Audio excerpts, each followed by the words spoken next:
This aquarium is totally overrun with algae. But today, we are gonna give it a makeover and transform it from a swamp into a beautiful planted nano tank, complete with driftwood, a lush carpet, and fire red cherry shrimp. So stick around to see the full transformation and the moment these cherry shrimp get to experience their new homes. The aquatic plants that we decided to go with was Ludwigia and Bulia, because it's a really fast growing and beautiful plant that can be grown in CO2 and in non-CO2 tanks. Alternanthera rosanovig, or AR for short, because that is a long word to say. We chose it because it's on the rarer side and it's got a really beautiful red leaf that comes out, and it seems almost pink on the underside of the leaf. Beautiful, adds a bit of pop to the aquarium. Utricularia graminifolia, or UG for short. It's our first time making a carpet out of this plant, but it's a beautiful, real lawn looking carpet. This plant does thrive best in CO2, but we've managed to get it to go okay in this tank. Rotala green, because it's really good and effective at sucking out nitrates, and if kept trimmed low, it adds a nice splash of like a fluoro green to your tank. Rotala blood red, we chose that one because honestly it was just lying around in one of our other fish tanks,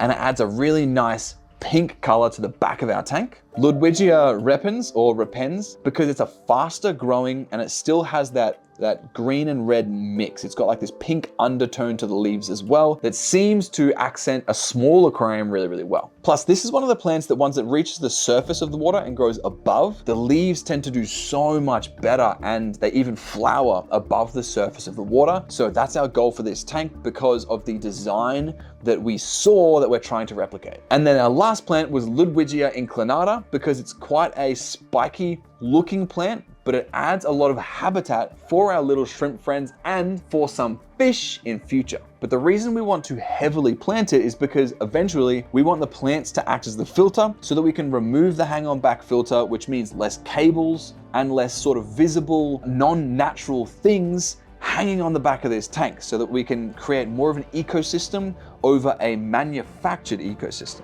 We wanted to go with something that sort of had like an Alice in Wonderland effect, and the plants that we chose really seem to mimic that exact thing. Once some of these plants go above the water level, they get that beautiful magical sort of effect, and they look different underwater as well, which sort of adds to that aesthetic. The stemmed plants that we chose are also relatively fast growing, especially the Alternanthera rosanovig, or AR. We chose fast growing stemmed plants that are slightly on the rarer side of the equation. That way you get to experience the fanciness and the beautiful pop in color that the rare plants can give you without having to deal with the slow growing aspect that most rare plants give you. Now, Gabby's plan for this fish tank is to add a better fish in future. That's why we decided to add the Utricularia graminifolia carpet, which sort of is going to be our tester to see if our better fish is going to want to like take naps in that area. Our better fish that we've kept in the past have taken naps in other spots in the tank. Hopefully it'll take a nap on the carpet, which would just be awesome. Now, as for the aquascaping rock that's in the middle of this tank, it's quite unique looking. We chose the moon rock from the DALUA Fresh range because it's really porous, and it also matches the sort of